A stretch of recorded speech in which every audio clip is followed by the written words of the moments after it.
Le groupe 8, badge rouge, vous restez derrière, s'il vous plaît, merci. Les badges jaunes et verts, salle 4. Bon, et Islam et Andalousie, on va vers les ascenseurs. Islam et Andalousie! Islam et Andalousie, je vous parle! On y va! Voilà. Bon, le groupe 8, on ne bouge pas.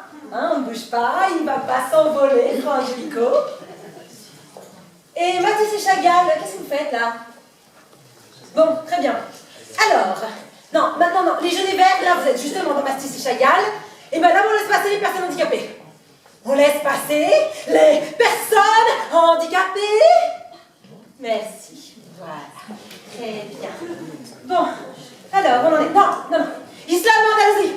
Islam et Andalousie, vous savez dire quoi? Pas plus de 3 dans l'ascenseur. 3, sinon ça bloque.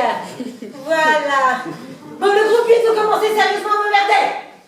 J'ai dit de pas bouger. Pas bouger, c'est... Pas bouger. Et les jaunes, on y va les jaunes. Non. Quand je dis les jaunes, ce ne sont pas les Japonais. Les Japonais sont gentils, les Japonais, hein. Ils ne prennent pas de photos. Kora, Sashim, wa, Dame. Est-ce que je vous ai dit quelque chose, Matisse et Chagall? Est-ce que je vous ai dit d'avancer? Vogel! Non mais, vous vous prenez pour qui? Avec vos casquettes et vos tenues d'imbéciles? Vous savez, vous êtes ici dans la maison des génies, chez ceux qui vous ont permis d'imaginer que vous n'étiez pas des porcs. Parce que vous aviez des nez comme eux, des oreilles comme eux, des pieds comme eux. Mais rien de plus. Sachez-le bien. Et j'ai honte, pour Giotto, pour Bruegel, pour Braque, de vous traîner devant eux tous les matins. Eux, dont vous ne saisissez ni les terres, ni le torrent. Oserez demain, pauvres éponges molles que vous êtes. Povere sponge molle che siete, what poor soups you are. Alors, respectez ceux qui savent qui ils sont et qui vous êtes. Respectez les lois d'un musée où s'ils ne tenaient qu'à moi, vous ne foutriez pas les pieds. Groupe 8, main sur la tête. Main sur la tête, tout le monde. Et on y va petit pas et on sourit.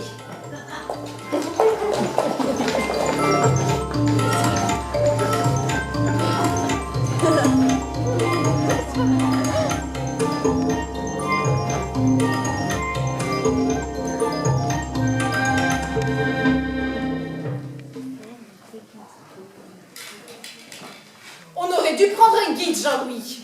Un guide? Mais pourquoi faire? Pour expliquer, je ne comprends rien. Il n'y a pas à comprendre, Pauline. Il y a à ressentir. Eh bien, je ne ressens pas. Ça fait 1 heure que je ressens pas. C'est long, tu sais. Parce que tu crois qu'un guide, ça ressent, toi, peut-être? Ah oui, ça raconte, ça apprend au moins. Apprendre sans ressentir. Et pour 20 € en plus. Moi, je te le dis, Pauline, c'est de l'arnaque. De l'arnaque dans un musée d'art moderne? Mais bien sûr. Par un guide payé par la ville? Mais évidemment. Mais tu débarques ou quoi, Pauline? Pierre, le cousin de François, il était guide, c'est pour te dire. Celui qui est en prison? Oui, Pierre, avant de tuer sa femme, il était guide à Toulouse, au musée de Toulouse. Il y a un musée à Toulouse. Oui, un musée grec ou romain. À moins que ça soit égyptien. Oui, égyptien. Même qu'il avait voulu cacher le cadavre de Lucette dans un sarcophage. Bref, je te raconte pas l'histoire. Pierre, il apprenait ses prospectus par cœur. Et pour 15 €, il les répétait aux gens. Sans compter le pourboire. Si ça, c'est pas de l'arnaque. À Toulouse? À Toulouse.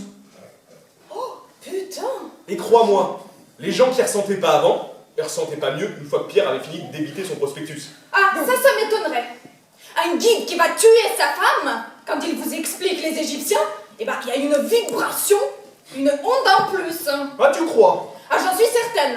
Un futur assassin qui vous parle, c'est comme un héros de Corneille. Il y a de la tragédie dans sa voix. On est pris et on ressent forcément. Excuse-moi, mais c'est des cons à Toulouse. S'ils savent pas faire la différence entre une visite avec un guide normal et une visite avec un guide qui va étrangler sa femme. Je ne connais pas Toulouse. Ah, tu connais pas Toulouse en plus? Non. Tu sais, Jean-Louis, par moments, je te ressens pas. Quand je vois ces galeries qui n'en finissent pas, avec toutes ces statues alignées, je me dis qu'on ne parle pas assez de sexe à la maison, Françoise. De sexe? Bien sûr. Après, quand les enfants arrivent ici, ils sont perdus. Regarde-les. Sylvain, Corinne, on ne court pas dans les musées. Et de quel sexe veux-tu qu'on parle? Peu importe, du tien, du mien. Mais il faut qu'on en parle. C'est urgent, Françoise, parce que sinon on va finir par dégoûter les enfants de toute la période gréco-romaine. C'est dommage, franchement. Regarde le disco-ball. C'est une splendeur. J'aime autant qu'on parle du tien. Ah, comme tu veux. Aucun problème. Mais qu'est-ce que tu veux qu'on dise sur ton sexe? Eh bien, déjà, dire qu'il existe. Que j'ai un sexe comme Marc Aurèle, ou comme le disco-ball. Que le sexe des dieux et des empereurs, que Sylvain et Corinne voient partout ici, est le même que celui de leur père. Que c'est quelque chose de naturel, que ça n'a rien d'exceptionnel. Déjà, je pense que ça les apaisera. Que tu es le même sexe que Marc Aurèle? Ou que Marc Aurèle ait le même sexe que moi. Ça relativisera un peu. Ils seront moins chamboulés. Ils auront un repère. C'est capital, un repère à cet âge. Quand? Quand quoi? Quand vas-tu leur parler? Pendant le dîner, ce soir. Au lieu de regarder la télévision qui les rend idiots. Tu vas leur parler de ton sexe pendant le dîner? Oui, c'est l'un des rares moments où il y a une écoute possible. Pendant le dîner, on est tous les quatre, les uns après les autres. Et s'ils ne te croient pas? S'ils ne croient pas que t'as le même sexe que Marc Aurèle? Eh bien, je le leur montrerai. Tu leur montreras ton sexe? Bien sûr. À table. Qu'est-ce qu'il y a de mal à montrer son sexe à ses enfants à table? Adresse! Mais ça leur apprend l'art, Françoise. Ça leur apprend que l'art, c'est quelque chose d'humain. Que ça ne doit pas faire peur. Qu'il fait partie...